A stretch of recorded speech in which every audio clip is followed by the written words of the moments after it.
Hello and welcome to my second episode of অনন্যার সাথে মনের কথা।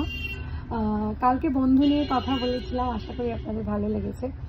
আজকের টপিক হচ্ছে রেজাল্ট। কেন কি আজকে তো মাধ্যমিকের রেজাল্ট বেরিয়ে গেছে, আর আসন্ন আরও অনেক রেজাল্ট বেরোনোর আছে। Because CBSE board, ICSE board, উচ্চ মাধ্যমিক, ওয়েস্ট বেঙ্গল বোর্ড সবার রেজাল্ট আস্তে আস্তে বেরোবে। দুপক্ষের কথা বলবো, একটা হচ্ছে বাবা মা আর একটা হচ্ছে সন্তান যিনি পরীক্ষা, যে বাচ্চাটি পরীক্ষা দিয়েছে তার কথা বলবো। প্রথমে আসি বাবা মার কথায়। যতটুকু মনে হচ্ছে আমার মনের কথা বলছি, সেটা হচ্ছে বাবা মারা ভীষণ চিন্তা করেন। কেন চিন্তা করেন? কেন তারা বাচ্চাদের ভালো চান, সেজন্য চিন্তা করেন। এখন আমাদের জীবনের নতুন একটা শব্দ টেনশন, প্রচুর একটা ভারী শব্দ, যেটা আমাদের মাথার মধ্যে বড্ড বেশি ভার এনে দেয়, জীবনেও ভার এনে দেয়। তাই বাবা মাদের উদ্দেশ্যে বলবো, আপনারা টেনশন করবেন না। কেন টেনশন করলে আপনাদের বাচ্চাদেরও সেই এফেক্টটা পড়ে। এবং আমি এটা ভীষণ বিশ্বাস করি, যখনই আপনি কোনো জিনিস ভাবছেন সেটা আপনার দৈনন্দিন জীবনে একটা চেঞ্জেস আনে, এবং সেটা যখন টেনশন হয়ে যায় বাচ্চার রেজাল্ট নিয়ে, তখন কিন্তু বাচ্চাকেও ইকুয়ালি নার্ভাস করে দেয়। তাই জন্য যেটা হয়ে গেছে, অর্থাৎ পরীক্ষা, সেটা তো আর আপনি পাল্টাতে পারবেন না। তাই টেনশনটা করবেন না।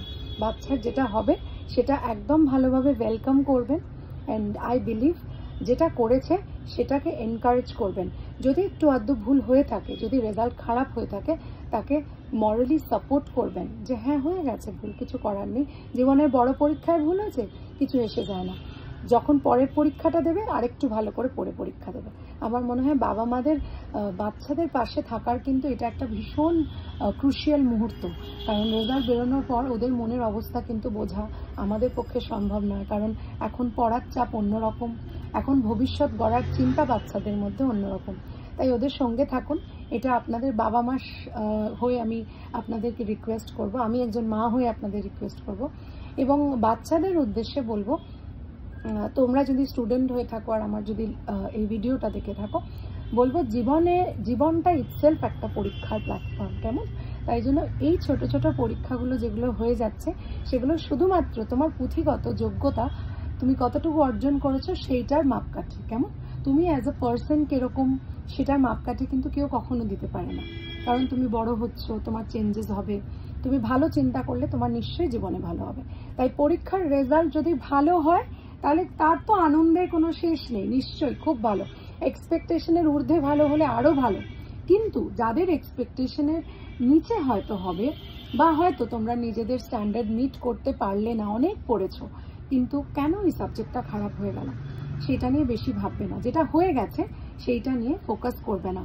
আগামী চলার পথে এটাকে একটা লেসন হিসেবে নেবে, এবং আশা করি সেই লেসনটা তোমাদেরকে কিন্তু একটা ভালো হিউম্যান বিইং হতে নিশ্চয়ই সাহায্য করবে। তাই জন্য বাবা মাদের যেটা বলবো, বাচ্চাদেরও বলবো, টেনশন শব্দটা জীবন থেকে যত দূরে রাখবে ততই ভালো হবে। ফোকাস অন দ্য সলিউশন, অর্থাৎ যদি রেজাল্ট ভালো হয়ে থাকে তাহলে তো নিশ্চয়ই আগামী চলার পথ ভীষণ ভালো হোক, এই বেস্ট উইশেস আমার তরফ থেকে থাকলো। আর যদি রেজাল্ট আশানুরূপ না হয়ে থাকে, তাহলে বলবো ভেঙে পড়ো না। এগুলো ছোট ছোট এপিসোড জীবনের অনেক পরীক্ষা বাকি আছে। জীবনটা একটা গোটা পরীক্ষার প্ল্যাটফর্ম, কেমন? ভালো থেকো, সুস্থ থেকো এবং হাসি খুশি থেকো, আর সব সময় পজিটিভ চিন্তা করো। আশা করি এই পরীক্ষায় যাদের ভালো হয়েছে তাদেরকে অনেক অনেক ভালোবাসা, আর যাদের ভালো হয়নি তাদেরকে একটু বেশি ভালোবাসা, কারণ ভালোবাসা দিলে অনেক কিছু চেঞ্জ হয়। কেমন? Think positive and don't be nervous. All the best to all those people যাদের রেজাল্ট এখনো বেরোয়নি। আমি ঈশ্বরকে বলবো তোমাদেরকে পজিটিভ থটস দিতে, এবং always think positive, keep smiling and go ahead with joy and happiness. Thank you very much.